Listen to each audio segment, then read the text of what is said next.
Después de que esta mañana Luis Álvarez Satorre nos haya dejado con la mirada puesta en la construcción de una catedral, vamos a dar paso a una tarde que promete también ser muy fructífera. José Antonio Solórzano, posando para la fotografía, director del Departamento de Pastoral de Escuelas Católicas, todos le conocéis, acompañará a nuestro siguiente ponente, Fernando Vidal Fernández, profesor de la Universidad Pontificia de Comillas, que nos hablará de los retos y claves en los que movernos desde la identidad cristiana a la gestión. Y para no entretenernos más y dejarle a él todo el tiempo, con todos vosotros, Fernando Vidal.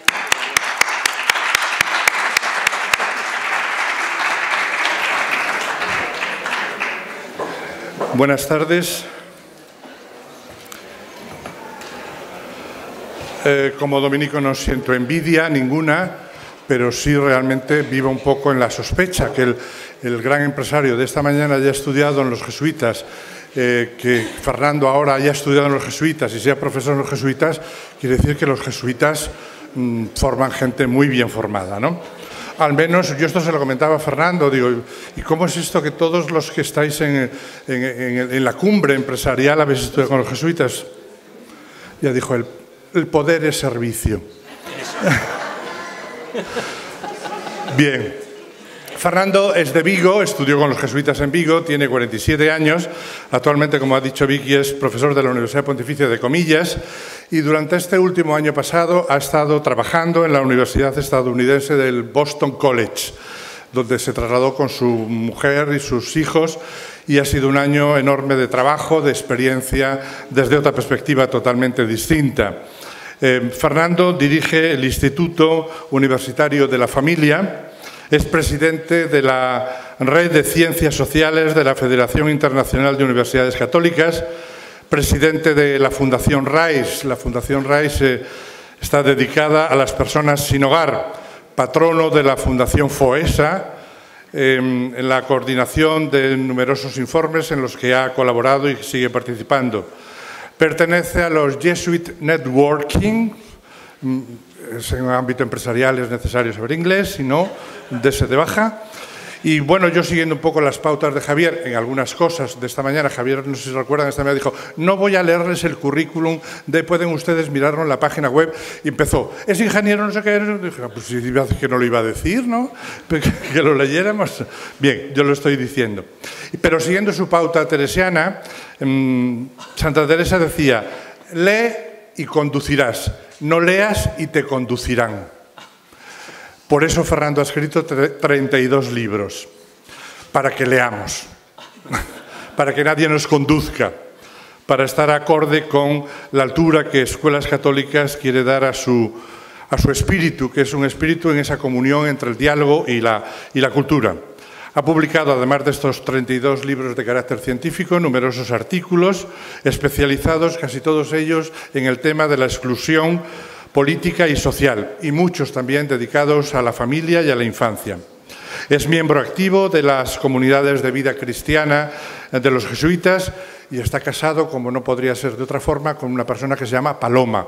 Un espíritu tal tenía que tener una esposa que se llamase Paloma. Y que es profesora del Colegio de los Sagrados Corazones, de aquí cerca, de al lado, y que pertenece, por supuesto, los Sagrados Corazones a escuelas católicas. Y tienen entre los dos, claro, 2 hijos, uno para cada uno. Es una pena que después que viene José Antonio Marinas, siendo tus hijos adolescentes, no te pueda regalar el libro que acaba de escribir sobre la defensa de los adolescentes. Es un buen amigo de Fere y yo creo que esto es lo importante. Ha participado con nosotros en las jornadas de pastoral, en las autonómicas y en las grandes, hace unos 6 años aproximadamente. Y siempre que se le llama, responde. Yo creo que esto es lo fundamental, porque si algo tiene que tener toda amistad es que tiene que ser cómoda. Y con Fernando las cosas resultan siempre muy cómodas porque es un buen amigo de Escuelas Católicas y se puede contar con él. Y él sabe que puede contar con nosotros. Y yo creo que esto es lo importante. Por eso creo que su conferencia, para hablarnos desde la identidad cristiana a la gestión, es hacer un puente sobre aguas turbulentas, unos equilibrios realmente nada fáciles, pero estoy seguro que él lo va a hacer muy bien. Fernando, genial. Gracias. Muchas gracias.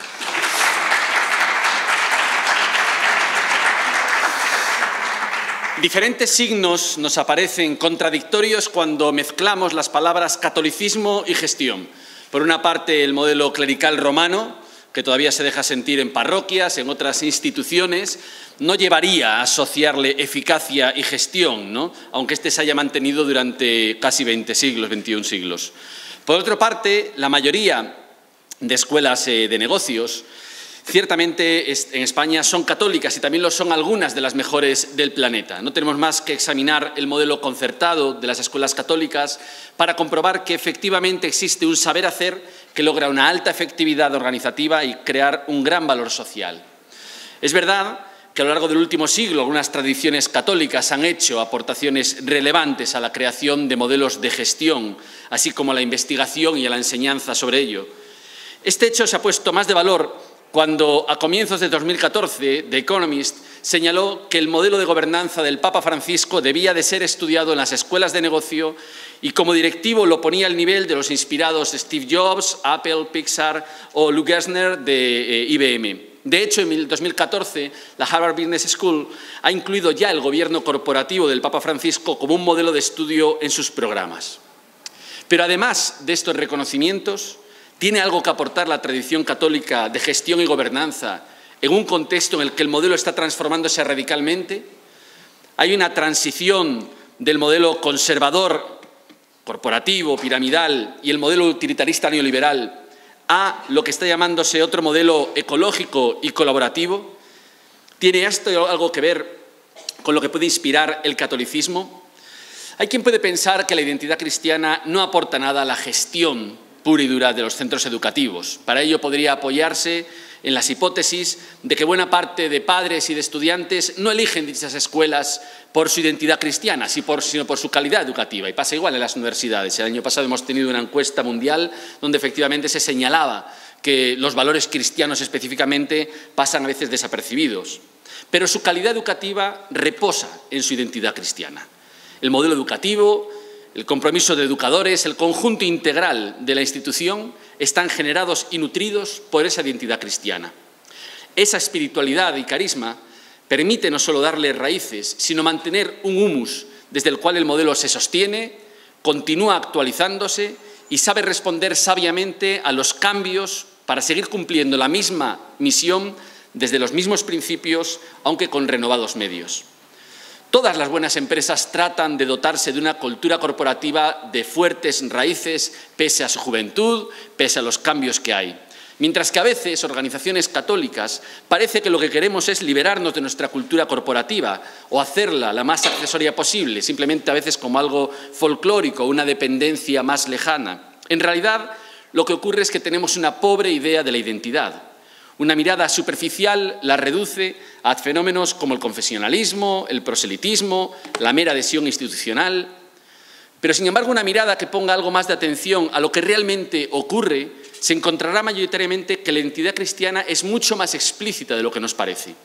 Ofrece un proceso de desarrollo interior y espiritual a nuestros estudiantes, apoya a que los estudiantes incorporen en la práctica valores profundos, los aprendan en su propia vida, inserta a la persona en la historia, le hace preguntarse por un sentido más profundo de lo que hace, genera sujetos sólidos en amistades y en comunidades cimentadas más allá de sí mismas, pone en inmersión y en diálogo con los cimientos de la civilización de los derechos humanos, impulsa la alteridad, el encuentro radical con el sentido del fracaso, los límites, el perdón, la esperanza, genera hábitos del corazón, virtudes, aspiración a lo mejor. Crea en las personas capacidades para trascender, para amar, para esperar, para creer en los otros. Ayuda a las personas a que exploren su corazón, sus movimientos interiores, a que se abran a un mundo más real. Invita a un encuentro personal y libre con la vida de Jesús, donde tanto creyentes como no creyentes encontramos una referencia de incuestionable riqueza, sabiduría, alcance, ternura. Y proporciona una hondura cultural y perspectiva histórica incomparable a cualquier ideología, movimiento o institución vigente. Forman aspectos que tanto valora la cultura empresarial actual como la competencia de dar sentido, meaningfulness, compromiso, engagement, la personalización, case management, la narración, storytelling, el discernimiento de emociones, la inteligencia emocional, o el servicio altruista, compasivo, la orientación al cliente. Sin la identidad cristiana, incluso para aquellos clientes que no son creyentes en nuestros colegios, la calidad educativa y el modelo de gestión se empobrece cualitativamente. Esa identidad no aparece como frontera, ni como una valla publicitaria, ni como folclore, sino que es una raíz, inspiración, semilla, horizonte, encuentro, anhelo. Pero es imprescindible para que la propia misión y gestión no se vacíen y queden varadas en el mero procedimentalismo o la mejora técnica. ¿Cuáles son las claves y los retos? Una buena aproximación sería primero tratar de vislumbrar qué bondades ven The Economist, la Harvard Business School o Wall Street Journal en el Papa Francisco. Quizás alguien dice, ¿qué significa que estemos tratando esto? Quizás es demasiado intraeclesial, demasiado laudatorio incluso. Pero si estas instituciones están tratando de aprender del modelo, ¿qué significaría que nosotros lo pasáramos por alto? Supongo que un psicoanalista argentino podría explicarlo, pero nadie más. Por tanto, ¿cuáles son las características del modelo de gestión que practica el Papa? Sin duda, Francisco tiene defectos y yerra, pero ahora el foco lo ponemos en aquello positivo. Vamos a formularlo en 10 ideas. En primer lugar, el Papa ha llamado a la libertad de expresión de la legítima pluralidad dentro de la Iglesia. Y los medios económicos especializados reconocen que en esa diversidad que existe en el conjunto del cristianismo y en el mundo, la Iglesia logra, de una forma especialmente sabia, la unidad. Esa diversidad el Papa no la concibe como una amenaza a la identidad católica, sino como una fuerza creativa de la que aprender y con la que crear todavía mayor unidad. La diversidad no solo no amenaza la unión, sino que, por el contrario, la legítima diversidad es fuente de comunión. Si en algún momento se pensó en que la homogeneidad era la norma, eso era simplemente porque se ignoraba o se reprimía el pluralismo. Así el Papa consigue que la diversidad y las diferencias se conviertan en una fuente de expresión, de creatividad, de mayores ganas para el encuentro, para la co-creación. Y es cierto que eso le da a la Iglesia Católica una mayor adaptabilidad para inculturar el mensaje en los muy cambiantes contextos del mundo. La segunda característica del modo de gestión del Papa es la globalidad y la reflexión. El mismo hecho de haber nombrado un no europeo, un no occidental, ya supone un cambio en la mirada. Es alguien no implicado, además, en el aparato eclesiástico romano de la Curia, que procede de un país como Argentina, que ha sufrido dramáticamente los envites del neoliberalismo, recordemos simplemente el fenómeno del corralito, y su mirada, además, no es desde el sur solo, sino que es global. Atenta no solo a diferentes puntos del planeta, sino que realmente incorpora también una mirada ecológica, como vamos a ver en la próxima encíclica que se publique como regalo de Reyes para todos sobre la ecología. La propia encuesta realizada en 2013 para el Sínodo de la Familia es tremendamente expresivo de esa mirada global. Vamos a ver qué opinan los no europeos también. Además, esa mirada es reflexiva. Ha estado aportando durante un año en numerosos grupos diagnóstico, discernimiento sobre diversas cuestiones que luego han dado soporte a esta agenda de significativas reformas.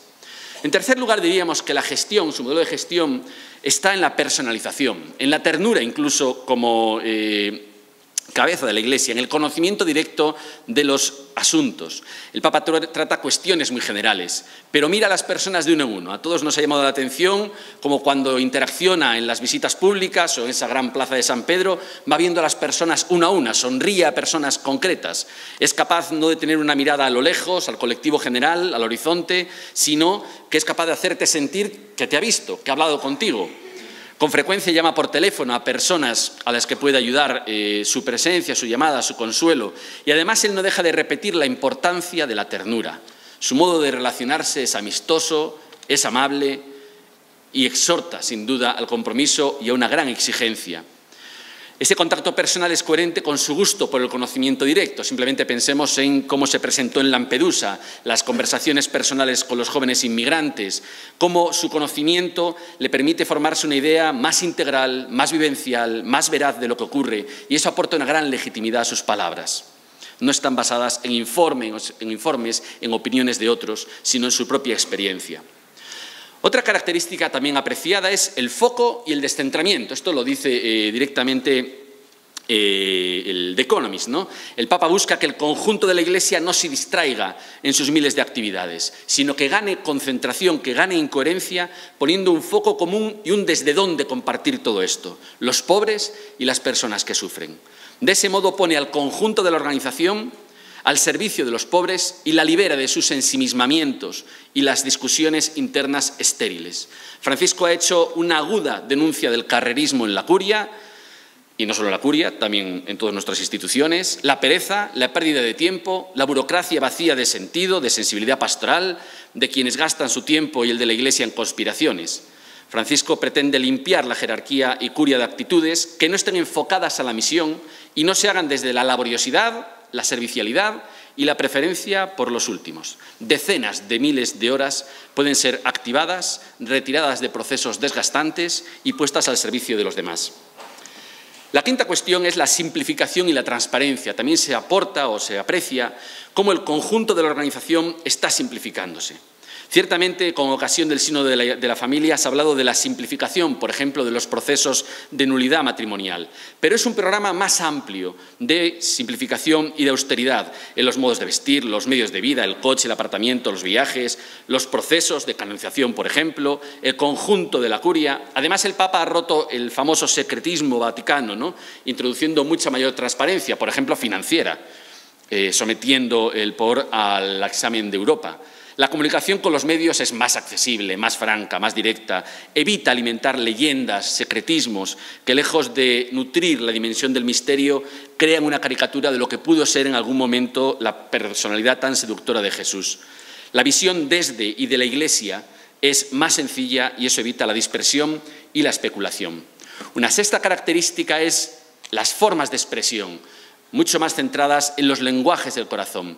Se emplea un lenguaje que entiende muchísima más gente, alcanza la opinión pública mundial, llega al corazón de la ciudadanía y a los líderes mundiales, se hace significativo. El otro día le preguntaron a Gabilondo, Iñaki Gabilondo, en una reflexión que se hizo sobre el tema de familia, ¿qué le pedía él al sínodo? Dice, yo al sínodo no le pido nada. Entonces, bueno, claro, como es un hombre más bien no creyente, no le pide nada. Yo le pido al Papa que lidere una alianza mundial por la humanización, una alianza mundial por acabar con la economía solamente utilitarista, una alianza mundial. Dice, Dios, menos mal que no le pidió nada al sínodo, porque verdaderamente estaba reconociéndole al Papa una capacidad para llegar, para liderar, para aunar en un lenguaje del corazón que entiende la gente más sencilla, que creo que no es fácil de lograr.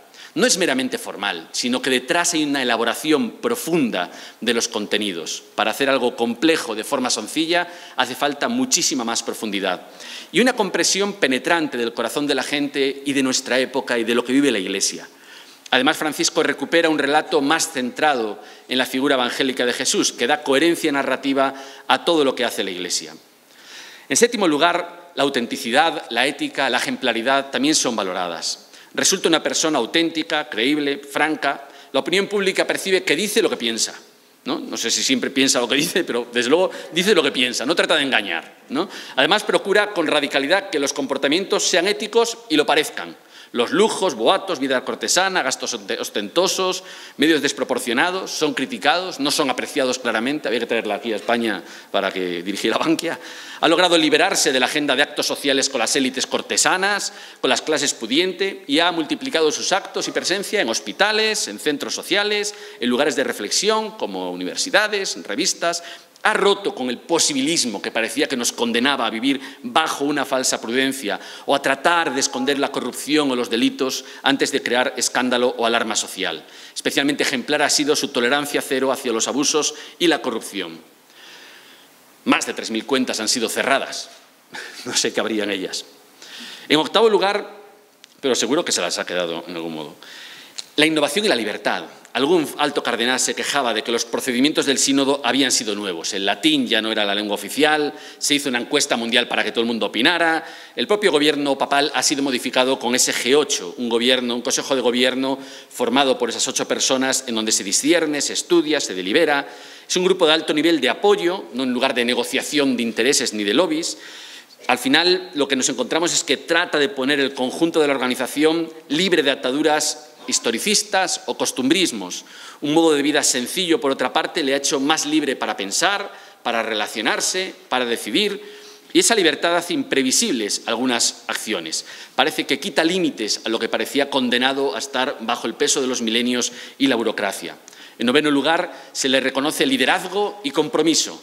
El Papa ejerce un fuerte liderazgo. No solamente es consciente de que es pastor, sino de que es un símbolo, y esto lo pone al servicio, en general, de los más pobres, buscando esa presencia en lugares que a veces son inesperados, ¿no? Ahora vamos a Turquía, hemos estado en Corea, etcétera.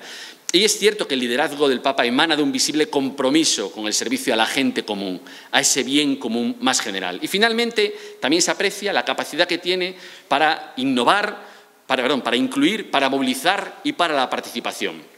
Esto es la revolución de las paraguas, no ha sido el Papa el que lo ha tenido que ver con ello, pero sí el grupo fundamental de líderes que están detrás del Umbrella Revolution son cristianos, ¿no? Desde el comienzo ha convocado a la participación de todos, ¿no? Expresado ya en ese primer gesto en el balcón. Y eso ha llevado a que realmente desde entonces no dejara esfuerzo de incluir, de llamar, de intentar hacer que se movilice todo el mundo, de que la gente que está en las fronteras y las periferias se acerque también a participar, y aprecian este conjunto de movilización, el haber sido capaz de, después de un tiempo de dispersión, de abandono incluso por los escándalos, ser capaz de movilizar al conjunto.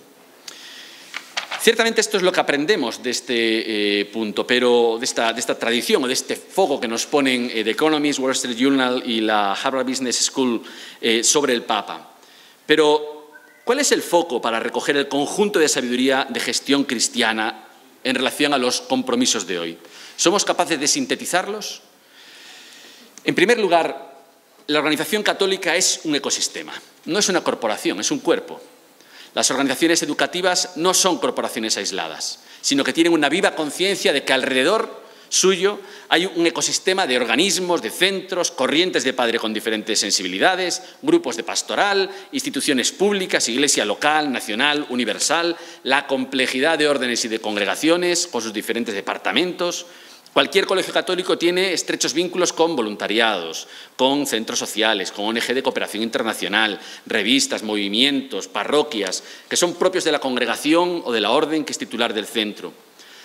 Las tendencias de empresa a nivel global insisten mucho en no concebir las empresas como entes aislados, sino como ecosistemas, en los que participan múltiples actores: consumidores, suministradores, inversores, reguladores, investigadores, universidades, etc. El potencial de tu organización aumenta en proporción a la riqueza, sinergia y complementariedad entre esos actores. Ese ecosistema debe ser suficientemente amplio como para añadir todo el valor, todo el alcance y toda la innovación que necesita incorporar tu empresa. Un ecosistema empresarial o de otra organización requiere suficiente diversidad como para incluir a todos los que puedan aportar valor, aunque a veces sea antiintuitivo su presencia. Debe dar oportunidades de participación para que se produzca ese intercambio, y tiene que tener actores con diferentes competencias y funciones, de modo que exista esa complementariedad.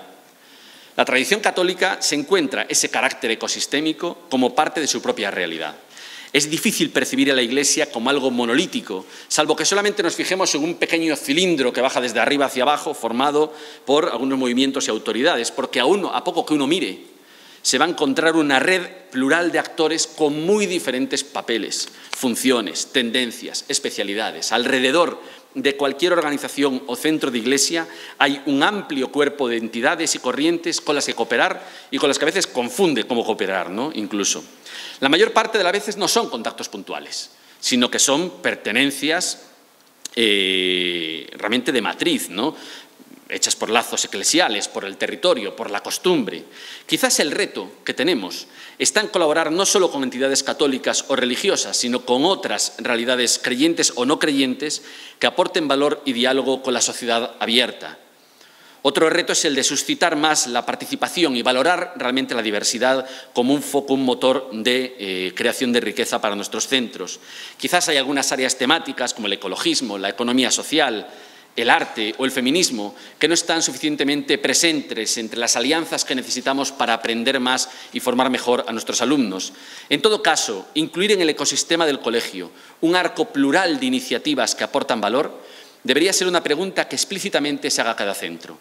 ¿Quiénes pertenecen a este arco de actores ligados a mi colegio? ¿Quién nos falta aquí? ¿A quién podemos incorporar? En todo caso, son desafíos que se plantean en la actualidad muchas empresas o muchas ONGs, y la reflexión conjunta con ellas sobre cómo implementar ese carácter de ecosistema nos permitiría aprender más. En segundo lugar, además, algo muy propio de nuestra tradición es que nosotros siempre nos concebimos desde la misión y se transforma siguiendo el espíritu. Se le aplica bien el método de business model. Las organizaciones educativas tienen un foco muy concentrado en la enseñanza integral de sus estudiantes. No es un objetivo de negocio, sino un metaobjetivo que implica muchas más acciones que las meramente definidas por el programa curricular o por la opción extraescolar. Implica una amplia actividad que no se limita a la instrucción, sino que transmite educación a través de todas las oportunidades que suscita la vida del colegio y muy especialmente a través de la pastoral a la que debemos un homenaje. La pastoral aporta enseñanza en valores, en creencia, la educación del sentimiento, la belleza a través de celebraciones, de grupos de reflexión, de la educación, de formas de expresarse. La educación ciudadana está presente a través de las diversas campañas, la oferta continua de compromisos y voluntariado, la cooperación para organizar eventos, la conexión con todo el planeta con sus buenas y malas noticias. Esa misión de la enseñanza lo organiza todo y todo el resto, incluido el currículum, está al servicio del cumplimiento de esa misión. Y esta es precisamente la clave de la metodología del business model según la cual deben organizarse las empresas y otras organizaciones. El business model, como ustedes saben, es un método para ordenar todos los componentes necesarios de una entidad para maximizar el cumplimiento de la misión. Y muchas veces esa misión es la ganancia, es el margen de lucro. El business model es un enfoque aparecido al final del siglo XX para permitir que las empresas se reorganicen en entornos altamente cambiantes, porque si no se van a acabar haciendo obsoletas. En el business model todo es relativo a su mejor disposición o desaparición para alcanzar la misión que se propone. En definitiva, es la misión la que da estructura y da razón a todo y no al revés. Las organizaciones que tienen reglas rígidas, que tienen categorías del personal que no pueden mover o jerarquías pasivas, están tan centrados en conservar su poder que acaban siendo disfuncionales incluso para la misión de la propia empresa.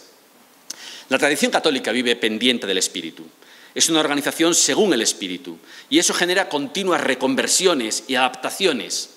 Pese a que usualmente parezcan inamovibles a la opinión pública, las organizaciones religiosas, entre ellos los centros de enseñanza, son muy versátiles si tenemos en cuenta su ciclo temporal.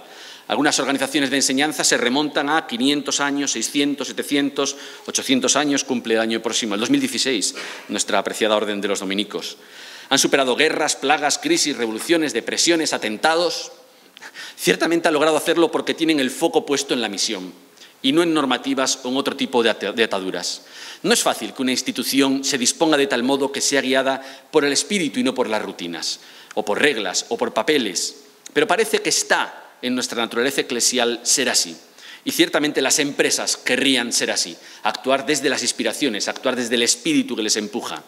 Cuando uno mira cómo un centro educativo hace todo lo posible para educar, por ejemplo, a mis hijos, comprende que realmente el método de estar centrado en la misión, el método misional del business model, es algo que está dentro de él. ¿Qué desafíos tendríamos? Bueno, ser capaces de no ser constreñidos por las normativas de contextos no deseados, diríamos, ¿no? O políticos no deseados, en los que encuentre su centro, sino ser capaz de trascenderlas, de poder enseñar integralmente, de ir mucho más allá. Una buena articulación de la pastoral con la propia gestión curricular del centro, las alianzas con otras entidades educativas, como decíamos antes, así como una permanente y dinámica innovación pedagógica como la que lleva a cabo FERE, son cruciales para la supervivencia del business model en los centros educativos católicos. Una tercera característica que envidian las empresas, sin duda, es la crucial interioridad de las instituciones. Toda institución tiene una interioridad. Es el conjunto de valores, de creencias, de disposiciones, de sentimientos colectivos, de relatos fundamentales que tiene y que le constituye. El espíritu, entre comillas, que inspire y que conforma toda la organización, que a veces está identificada con una dinastía, con una familia. La vida interior de una institución se alimenta o se descuida, se enriquece o se empobrece, nutre la acción práctica de la entidad o se vacía. Y gran parte del problema que tenemos nosotros con la crisis es de vaciamiento de las instituciones, de vaciamiento de esa interioridad. Al final, la interioridad de una organización cristaliza en una tradición, pero no se reduce a ella, sino que es mucho más abierta e inacabada, más intangible, más espiritual, en el sentido de un diálogo fluido con la realidad pura y dura del mundo, ¿no? Gran parte de la crisis económica y política que sufrimos se debe a esto, a que instituciones centrales se han vaciado, han corrompido su interioridad o crudamente está vacía. Si no hay interioridad, la gente no puede socializarse cuando llegue a esa institución, sino que lo que hará será aprender procedimientos, normas, protocolos, pero no orientaciones para las decisiones y acciones que tiene que llevar a cabo cada persona. Es una obviedad decir que la tradición católica requiere que sus organizaciones tengan no solo interioridad, sino que ésta sea muy rica, sofisticada, compleja, cultivada y recreada, íntimamente conectada con la interioridad de las personas relacionadas con la organización. Es esta una de las características que posiblemente más necesario es aportar al pensamiento sobre las organizaciones. Esa interioridad hace de los códigos deontológicos algo vivo y no solo formalidades. Hace de las acciones procesos creadores y no meros procedimientos. Logra un compromiso de los actores arraigado en el corazón y no reducido a contratos. La idea de interioridad es difícil de aprender por la academia a la hora de analizar organizaciones, pero progresivamente nos vamos acercando a nociones similares, aunque no tan completas. Hablamos del núcleo de valores, value core, núcleo de disposiciones, la inteligencia emocional colectiva, categorías aproximadas. En los centros educativos católicos, el cuidado del carisma, de la espiritualidad, de la pastoral, son elementos indispensables. La pastoral es uno de los más importantes recursos educativos y casi diría materiales de las escuelas católicas para generar interioridad y que comunique con todos los aspectos de la vida de la institución. Y quizás el mayor reto consiste en esto, en una valoración mayor de la pastoral en el business model de la gestión escolar católica y mejorar su articulación con el conjunto de la organización y con funciones específicas. La cuarta característica que aporta la identidad cristiana, la tradición cristiana a las organizaciones es el discernimiento y la deliberación. Aquí la cuña jesuita placa, ¿no? El mayor desafío de todo el paradigma empresarial nuevo es lo informacional. Un mejor discernimiento y deliberación en las empresas. Está establecido que vivimos en una sociedad de la información y eso significa que el modo de desarrollo es informacional. ¿Qué es el modo de desarrollo? Es el modo principal por el que una organización maximiza su productividad, su legitimidad, su efectividad. El modo de desarrollo informacional lo que nos dice es que la forma de mejorar es capturando mejor información, procesándola mejor y aplicándola mejor. A fin de cuentas, es un problema de discernir información, hechos, signos, datos, etc., deliberar bien y tomar buenas decisiones. A veces, grandes empresas son vencidas por pequeñas startups, porque estas sencillamente, las pequeñas, las gacelas que llaman, tienen una forma novedosa y eficaz de comprender la misma información, la deliberan más acertadamente y, por tanto, sus aplicaciones son más competitivas. La gran inversión que las organizaciones hacen en sistemas de calidad, perdón, a algunos les duelen estas palabras, evaluación, tienen como fin mejorar la calidad informacional de esas entidades. Los análisis de Big Data, las encuestas de satisfacción, las competencias de meditación que desarrollan algunos equipos directivos en la India y de altas multinacionales, o los centros de investigación y de innovación de las corporaciones tienen como destino hacer organizaciones más informacionales. El catolicismo se caracteriza por ser una comunidad de discernimiento. Pese a ser llamada una de las religiones del libro, el cristianismo se basa principalmente en la presencia de Dios como Espíritu Santo en el mundo. Tras la resurrección de Cristo, éste envía al Espíritu Santo al mundo y revela sus muchos carismas y dones. Y para conocer la voluntad de Dios, Cristo dice que lo que hay que buscar es buscar lo que dice el Espíritu. Espíritu es neuma, lo neumológico es lo propio del Espíritu. La comunidad, la Iglesia, es una comunidad neumológica. Busca lo que dice el Espíritu. ¿Y cómo lo busca? Discerniendo, orando, pensando, estudiando, buscándole porque sopla allí donde es menos previsible. Y eso ha hecho que la Iglesia haya desarrollado una sabiduría muy sofisticada del discernimiento espiritual. Varias tradiciones espirituales en el cristianismo han hecho modos muy complejos, ¿no? La deliberación benedictina, por ejemplo, por mencionar una, ha sido inspiración para la deliberación democrática moderna, especialmente la propia Constitución estadounidense. La calidad de una comunidad eclesial se juega en gran parte en discernir, en cómo discierne, en cómo delibera. Sin duda hay muchas otras fuentes de revelación, Biblia, oración, mística, tradición, la unidad expresada en el pastor, pero en todas es el Espíritu el que guía la lectura, la experiencia, la interpretación, la elección y decisión. El conjunto de tradiciones, de espiritualidades y carismas que confluyen en la sabiduría cristiana pueden ayudar a las organizaciones, religiosas o no, a discernir con mayor finura y certeza, a comprender qué es lo que pasa en el corazón de su organización y que a veces pasa inesperadamente inadvertido a los propios jefes. Ciertamente, sin duda, hay avances informacionales que nos ayudan a la propia Iglesia a mejorar, a enriquecer nuestras formas y modos, pero tampoco hay duda de que las tradiciones no solo pesan, sino que ayudan a la informacionalización de las organizaciones y el conjunto de la sociedad. En los centros escolares hay multitud de momentos en los que las personas y grupos tienen que discernir los acontecimientos, los sentimientos, las intenciones, que es algo tan difícil, de personas, de grupos, de clientes, de padres. Hay numerosas ocasiones ordinarias en las que grupos de directivos, de docentes, de trabajadores, etcétera, tienen que deliberar algo. Mejorar la informacionalización de un centro no es informatizar el centro. La clave del modo de desarrollo de una escuela católica es cómo conocer mejor las cosas en profundidad, cómo puede deliberar de una forma más participativa, elegir de una forma más consciente entre las opciones. Y yo creo que los desarrollos de FERE, por ejemplo, a partir de la teoría de inteligencias múltiples, han avanzado mucho en esa buena dirección. Quizás el reto esté en tener mejores capacidades para la participación de todos, ser mejor en el trabajo en equipo, ser buenos en la deliberación a partir de las singularidades de cada persona, cultivar la sensibilidad para los riesgos y para las oportunidades. En quinto lugar, es cierto que pretendemos tener organizaciones misericordiosas. Una preocupación recorre el conjunto de las organizaciones, el engagement. No son capaces de que el personal se comprometa con la corporación. La gente se siente desafecta, no es feliz en el trabajo.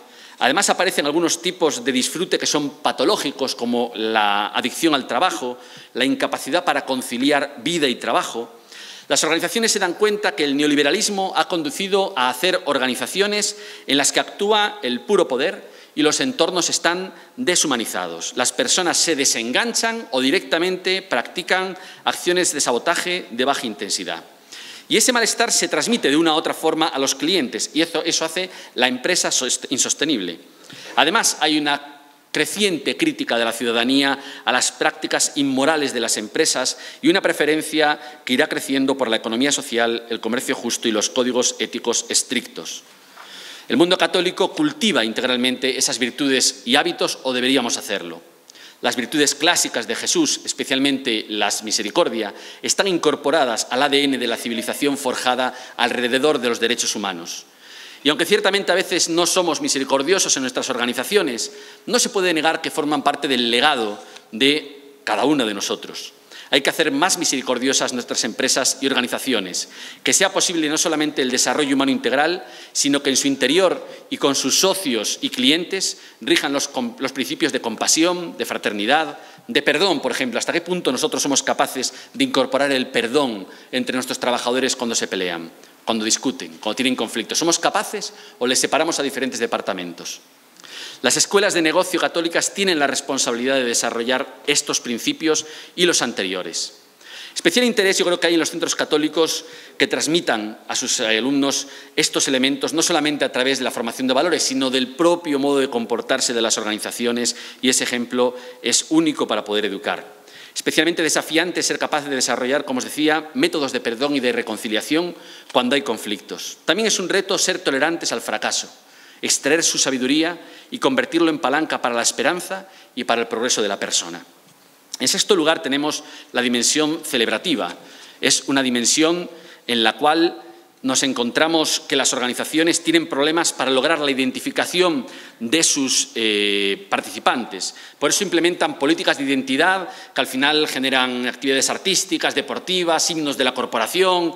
Parece que el cultivo de la identidad y de la expresión de la misma es un problema que muchas veces no ha encontrado un cauce adecuado, sino que la gente lo ve como algo formal, lo ve como algo a veces ridículo incluso. Hay, sin embargo, ejemplos de lo contrario. Apple tiene una fuerte y orgullosa política de identidad con trabajadores y clientes que roza el fervor y dispone de celebraciones muy eficaces, ¿no?, para comunicarla, para potenciarla. Si de algo sabemos nosotros es de celebraciones, de simbolización y de rito. La belleza y la estética son una dimensión esencial de la vida cotidiana de las instituciones de la Iglesia para dotar de sentido algo en lo que la gente emplea horas y horas de su vida, incluso aquellas cuestiones o horas más rutinarias y más funcionales. Raro es que no haya entre nosotros una capilla, celebraciones, elementos estéticos. La dimensión celebrativa y festiva así como la estética, es una de las más marginadas en el mundo organizacional, que parece más bien seducido por la función, por la utilidad, por la técnica, incluso a veces educativa.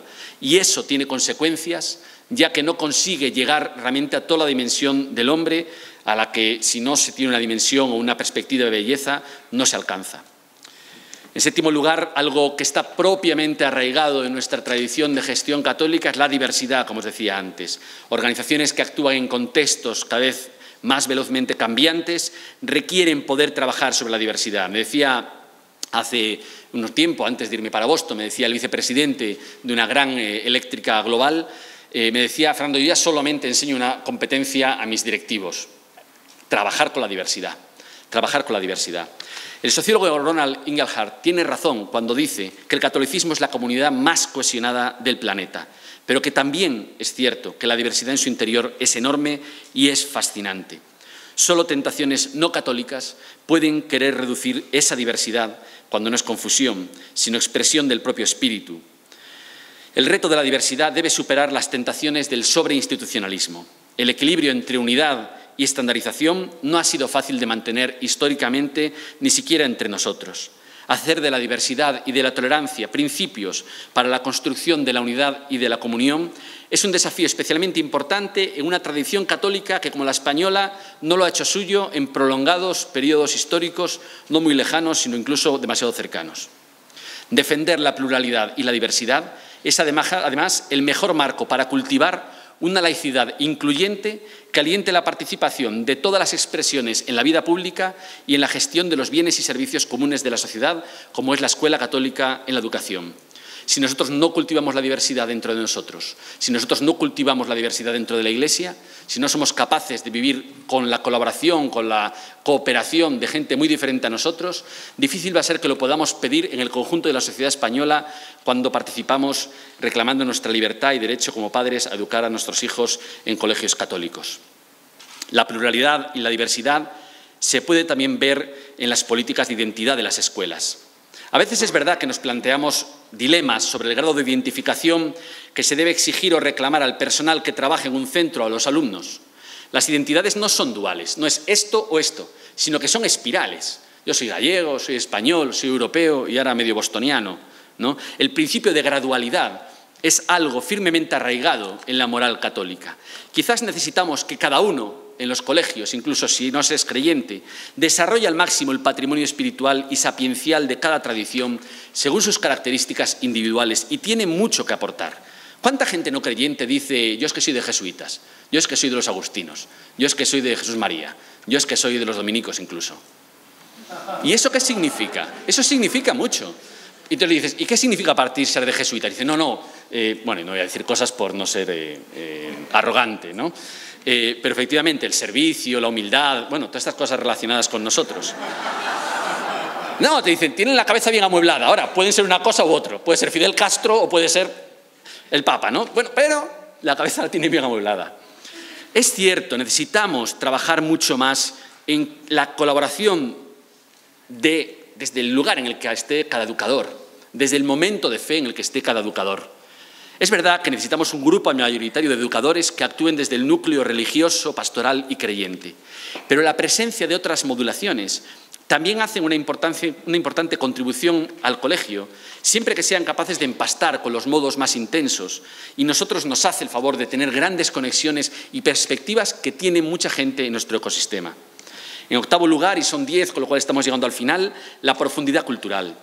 Las organizaciones tienen problemas para informacionalizarse porque muchas veces son superficiales o carecen de recursos y profundidad para comprender los acontecimientos. Llevan funcionando solo 50, 60, 100 años. ¿Qué son 100 años para una organización? A veces van saltando de moda en moda porque no tienen raíces suficientes. Ser densamente cultos es uno de los recursos más valorados, porque en las competencias necesitamos gente equilibrada, gente con miradas hondas y penetrantes, miradas panorámicas e históricas sobre cuyo fondo poner cada cosa en su lugar y cada cambio en su relación. La complejidad, sofisticación y volumen de la cultura cristiana en general es descomunal. Ya solo la profundidad histórica de las organizaciones hace que las cosas se formen y se piensen de forma especialmente acertada. El problema es que con frecuencia ignoramos ese patrimonio. No cultivamos el aprendizaje de otras sabidurías religiosas y culturales con las que enriquecer nuestras raíces. Dotar a nuestros educadores y educandos de una cultura profunda es una de las principales necesidades de nuestras organizaciones y de la salvaguarda del futuro de la Iglesia. La propia gestión se hace de modo muy diferente si uno tiene la suficiente memoria histórica para analizar las cosas y la sabiduría para hacerlo con hondura. En noveno lugar, la creatividad. Y estamos a punto ya de hacer arder todo. Las organizaciones son creadoras de valor. La creatividad es una de las competencias individuales y grupales más apreciadas. Y esa creatividad implica emprendimiento, proactividad, dinamismo, innovación. Y lo creacional es característico del catolicismo. Generar, perfeccionar, progresar, mejorar, servir. Una condición activa incluso en la contemplación. Uno de los mayores retos de nuestras escuelas católicas es no solo educar gente institucional y socialmente integrada, que eso lo hacemos bastante bien, sino preparar a la gente para un mundo que cuando lleguen a trabajar ya posiblemente no va a existir. Necesitamos formar gente emprendedora, creativa, proactiva, expresiva, asociativa, cooperativa, gente con raíces y a la vez con alas. ¿Formamos gente así? ¿Formamos gente así? ¿O gente muy bien educada? Y en décimo lugar, los bienes comunes. A las organizaciones, la ciudadanía las examina según el valor y bienes comunes que crea para la sociedad, la utilidad que alcanza para el conjunto de la comunidad y no solo para sus clientes. Aún buscan las empresas cómo darle forma a esta demanda del mercado.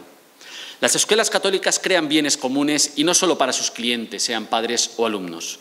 No solo son una plataforma vecinal, comunitaria y urbana para diferentes actividades, sino que da soporte a una amplia red de entidades que generan servicios para la sociedad. La gestión de un centro educativo tiene que ser capaz de responder a todos sus clientes e identificar quiénes son sus clientes. Y hay una demanda general que pide que sean creadores de más bienes comunes. En conclusión, la sabiduría cristiana tiene un enorme diálogo que mantener con el pensamiento de la gestión de organizaciones en general y de las educativas en particular.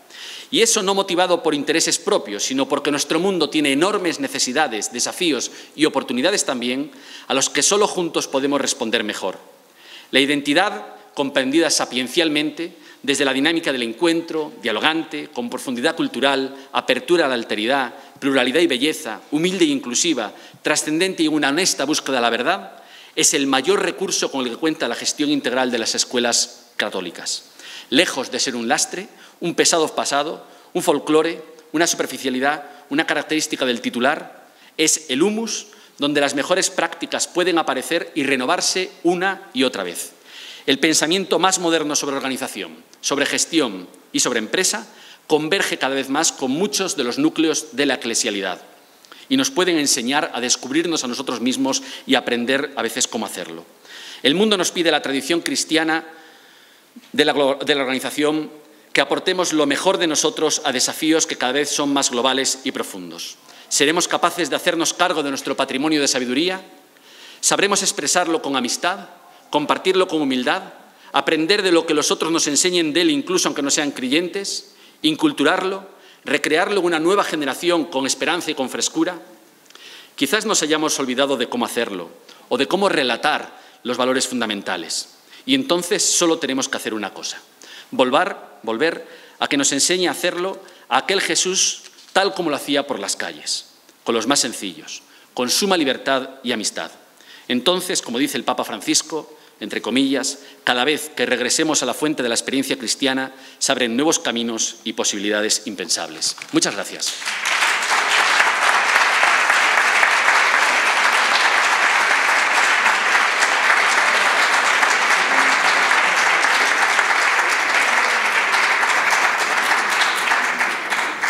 No sé, Vicky, si hay tiempo para alguna pregunta, para el diálogo. Depende, es que Fernando tiene que marcharse, tiene avión ahora a las 5:30, a las 6, porque tiene otra conferencia en Bilbao, en fin, por eso hubo los cambios en el programa. yo tendría que corregirte eso que has dicho de los benedictinos y la Constitución americana y tal. Bueno, un día cenando lo hacemos, lo discutimos. Tienen toda la conferencia por escrito, la pueden distribuir. Javier Poveda, al que doy las gracias por su tolerancia de cambiarme la hora, que ciertamente me ha ayudado, y le pido disculpas por mi olvido. Y si no la ha colgado en mi web, meten Fernando Vidal y la tienen entera para, bueno, pues si acaso quieren... Bueno, yo creo que yo, al menos en la medida que pueda, bajo mis influencias, haré lo posible para que se publique en FERE, en Escuelas Católicas, y para que el Papa te llame para la próxima encíclica. Porque creo que alguna idea podría él también tomar y no solo sea... Sí, hombre, yo creo que sí, ya es hora de... Y lo haría con gusto, además, ¿no? Pero es curioso como por qué muchas veces nos critican tanto, nos despellejan tanto de que somos, iba a decir, peseteros, eureros, lo que sea, ¿no?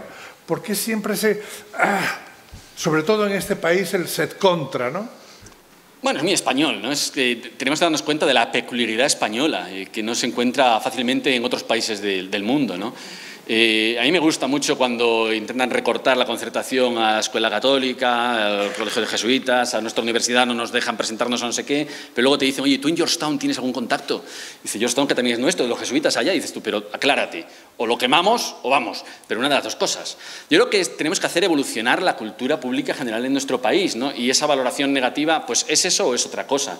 Pero ciertamente tenemos un problema de enfoque. Y yo creo que cuanto más trabajemos por un entorno más incluyente, más diverso, más participativo, palabras que a veces tampoco somos nosotros expertos en manejarlas muy rápido, ¿no?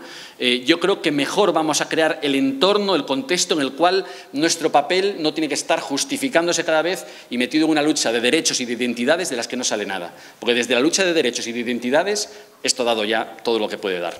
Ahora solamente podemos ir a cambiar o intentar cambiar la cultura para poder hacer nuestro papel, ¿no? Entonces, a mí me parece que son injustos gran parte de las cosas que se dice. Algunas pueden tener razón y, por lo tanto, pueden ayudarnos a mejorar, sin duda. Pero en general me parece que los 25 años que celebráis tienen mucho que celebrar, tienen muchísimo que celebrar, ¿no? Y tienen mucho que aportar. Y, como diría alguien así del ámbito jesuita, mucho que aprender humildemente, ¿no? Ciertamente, ¿no? Porque también necesitamos del entorno, no solamente hacemos servicios, sino que necesitamos del entorno. Lástima que a veces no seamos capaces de expresar esa necesidad que tenemos de aprender, de aportar, de generar bienes para todos con mayor especificidad o mayor transparencia. Pero me parece que en general son injustas las acusaciones y que se basan en ignorancia. ¿Tú crees que todas estas propuestas que el Papa está haciendo van a calar hondo o pueden ser flor de un día? Porque, bueno, algunos podemos estar esperando la revancha, no sabemos qué puede pasar. El Papa es un jesuita que tiene el nombre de Francisco y viste como un dominico, como se ha señalado. Entonces tampoco está repartido el tema. Pero... no sé, yo creo que supera al Papa esto. Es decir, dice el general, dice, en realidad el Papa es la revolución de la normalidad. Es decir, ¿de qué estamos hablando? Pues que gente que quiere participar tranquilamente puede hacerlo. Es decir, estamos hablando de que tengamos una pastoral más inclusiva, mejor, que cuide bien a nuestros hijos, que cuide bien a nuestros mayores, que sea capaz de dialogar con las periferias, con creyentes, no creyentes, que dejemos esto de los alejados y los demasiado cercanos. Está hablando de algo normal, ¿no? Que es vivir normalmente como vivimos todos. Entonces, me parece que la normalidad al final se impone, ¿no? Y si no se impone, la gente acaba buscando cómo vivir normal, porque no podemos vivir de otra forma. Entonces, sí creo que hay una movilización general de la atención de la opinión pública no creyente y de mucha gente que se sentía alejada. Y esa movilización, yo no sé hasta dónde va a llegar, hasta dónde no se va a frustrar, pero ciertamente tiene unos años para arraigar y para tener grandes referencias. Y yo creo que para que muchos espacios respiren, se amplíen, logren renovarse. Yo creo que lo que nos dice el Papa no es confiar en que voy a cambiar esto, sino confiar en vosotros mismos. Y hacemos un buen servicio, ¿no? Entonces yo sí creo que va a impactar, que ya ha impactado y que eso nos va a dar libertad para poder hacer lo que mejor sabemos hacer. Bien, ¿alguna pregunta de ustedes? Porque si no... Que se vaya ya, exactamente. Nos mantenemos... Que se vaya ya. Bueno, les agradezco mucho su presencia. Gracias, Muchas gracias. Fernando.